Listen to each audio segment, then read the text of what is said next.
E sobre relacionamentos tóxicos? Até quando precisamos ficar com alguém que não nos faz feliz? Sugiro a leitura da questão 940 de O Livro dos Espíritos, que fala sobre uniões antipáticas. Ali vamos encontrar bastante material nesse sentido e depois o capítulo do Evangelho segundo o Espiritismo intitulado Não Separeis o que Deus juntou. Do ponto de vista pragmático dessa questão sobre relacionamentos tóxicos, a primeira coisa que devemos fazer é eleger os indivíduos antes que os relacionamentos se tornem mais profundos. Atentar para a eleição daqueles que, de repente, se juntam a nós para que esses indivíduos já sejam apreciados no início da relação. Nós temos que começar a escolher os nossos parceiros ao percebermos toxicidade na relação com eles e não permitir com que essas relações avancem, se tornem muito mais profundamente estabelecidas conosco, e depois de todas essas dificuldades que a vida nos oferece, a gente, depois de ter caminhado anos, dizer, sofro. Então, a primeira questão seria essa.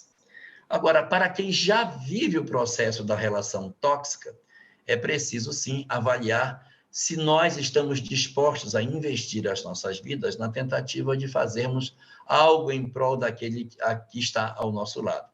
Existem muitas pessoas que, apesar de viverem relações nessa condição, acreditam que são capazes de oferecer um pouco mais de si na direção do processo de busca do equilíbrio na relação conjugal. Para aqueles que consideram que ainda são capazes de investir, invistam. Se são capazes de ainda caminhar um pouco mais, caminhem.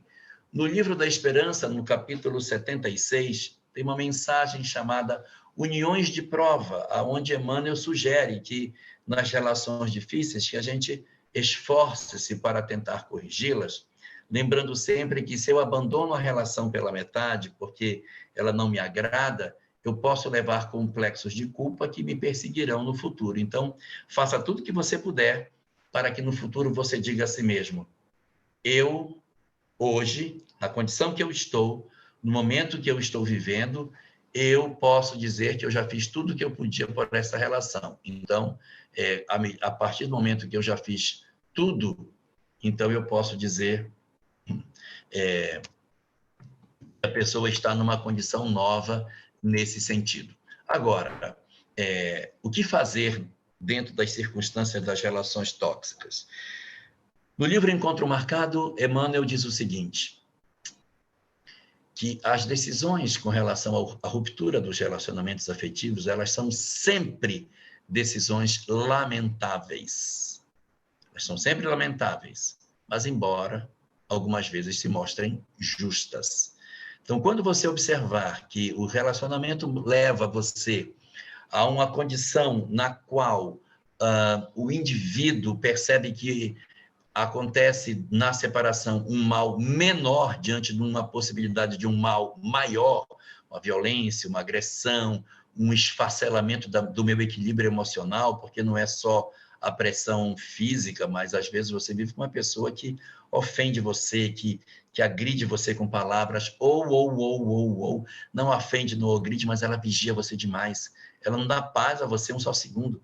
Ela tem um ciúme doentio, ela segue você, não deixa você um segundo em paz, um segundo.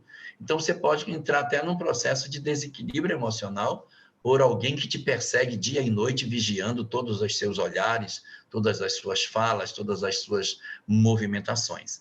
Então, nessas circunstâncias aí, eu sugiro para quem fez a pergunta, procurar. O YouTube tem bastante, alguns vídeos sobre pessoas narcisistas, que é um tipo de personalidade que explora a pessoa, suga tudo que pode em função dos seus interesses, ainda que destrua o outro. E ele faz isso não é por maldade, é porque ele é narcisista.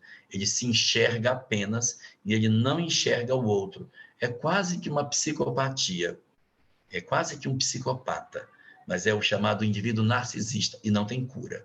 O narcisista, ele vai ser sempre uma pessoa que tem como tendência explorar o seu parceiro. E aí, quando você perceber, aí você olha dentro dos vídeos que o YouTube possui, o que é uma pessoa narcisista, para verificar se você está vivendo isso, para iniciar o processo de avaliação. se você tem fôlego ainda para continuar na relação e é possível fazer algum tipo de alteração do outro, ou se de repente não há mais condição de que essa relação se mantenha. E aí, para preservar a nossa saúde emocional e até física, a gente pode, de repente, fazer a movimentação pela busca de uma nova relação mais saudável, se assim nos for considerado adequado, depois de termos esgotado as possibilidades, conforme assevera Emmanuel na obra Livro da Esperança, como eu comentei anteriormente.